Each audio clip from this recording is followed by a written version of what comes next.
Welcome to Nescafe Kick-Start, the show where dreams become reality. In previous years, Nescafe Kick-Start has offered cash to young Malaysians to help kickstart their new business ventures. We kick-started this year's competition by offering 15 too good to be true dream jobs, out of which we picked 3 of the most popular ones.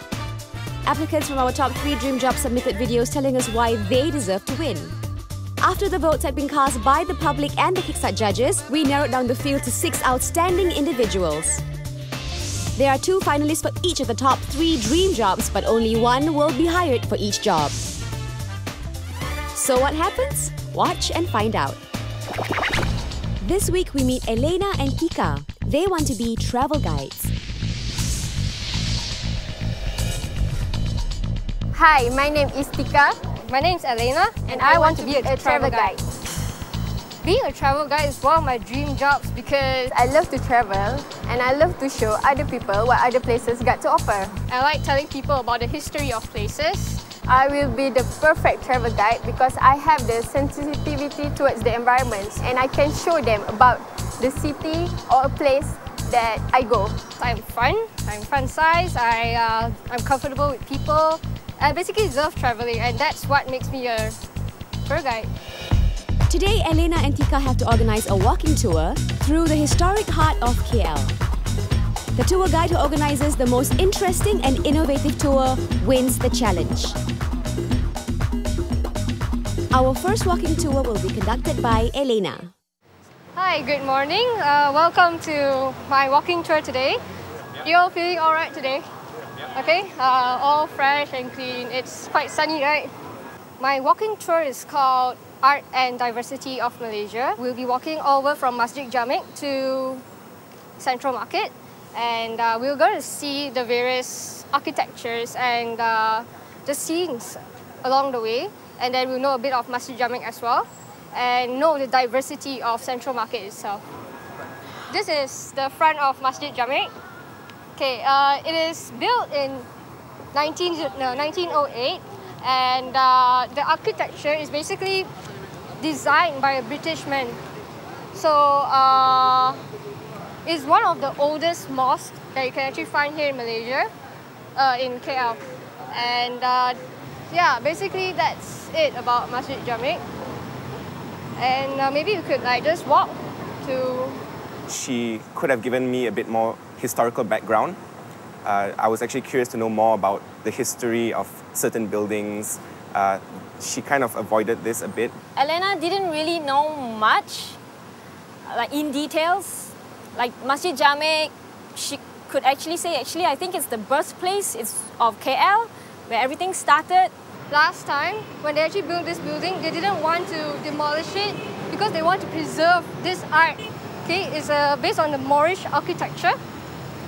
Yeah, Moorish architecture. She said Moorish architecture. I think Moorish architecture is actually the mosques with the Arabic-looking things, whereas those I think is called colonial architecture.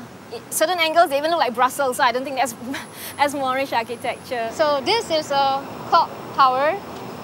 They do not have a name for it, but because it's just there, so it's built for artistic features, like they just want to make KL a more exciting place to be. Yeah, do you have any questions about? I'm wondering about how old are all these buildings? Okay. They're way old, more like about 50 to 40 years.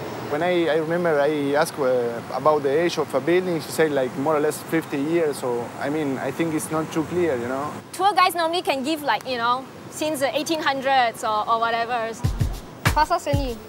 Pasar Seni means it's an art market. Not Pasar Ikan. Ikan is fish. So maybe you can drop by here later to buy some souvenirs for your people back home. She was friendly. She communicated with us very well. I like her personality, so she's very approachable. Overall, she was very happy and she was very interested in what we wanted to know. So I think that was a good thing that she did. I feel quite happy about it because, I actually got to know them as people as well. And then I got to tell them about my country and my crib kind of thing, my area. Next, it's Tika's turn. My tour will be called the One Malaysian Journey because I will be taking the tourists from Masjid India to Chinatown. This is Masjid India. Most of the people go here is the Indian Muslim. And then this is one of the oldest mosques in Malaysia. How old is the mosque? It was built during the 18th century, so it was like 100 years old. Which is older, Masjid Jamek or this one? The Masjid Jamek. The Masjid Jamek is the first mosque in KL, and then this mosque is like the second, I think, because the Indian Muslim built it here. Back then, they worked as tea miners. Atika is very informed. Her knowledge is quite deep. I think she knows her history very well. A lot of times she was walking at the same pace as us. So the whole thing felt very friendly, it felt very personal, and I liked that. It made us feel more comfortable walking with her along the city. So this is where the history of KL started. The Kuala Lumpur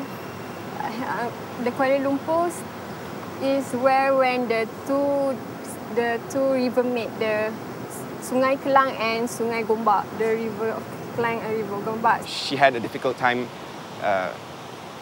verbalizing certain things, which I felt it made it a bit difficult to understand exactly what her point was. Kuala Lumpur used to be a tin mine, so all of the tin will be at the river. Maybe she can improve her English as well, just to be more fluent and to be understood by the tourists. Okay, so now we have reached the Chinatown. This is the place where you can get most of the local Chinese cuisine, and you can also get clothes and foods, and you can bargain here. She kind of educated us about how this whole One Malaysia concept is so alive in the city by looking at the culture, the people, and the things that they do. You could see all the different parts of KL, the different colors, the different people, all like living together. It's just a street away, you know. I think Atika is a potential tour guide. I think she's a bit shy, you know, but she can work on that and be like really good one, I think. I think they learned a lot from my tour. I think they had a lot of fun, and I also had a lot of fun.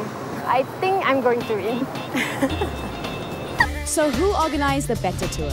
Stay tuned when the tour guides face the judges.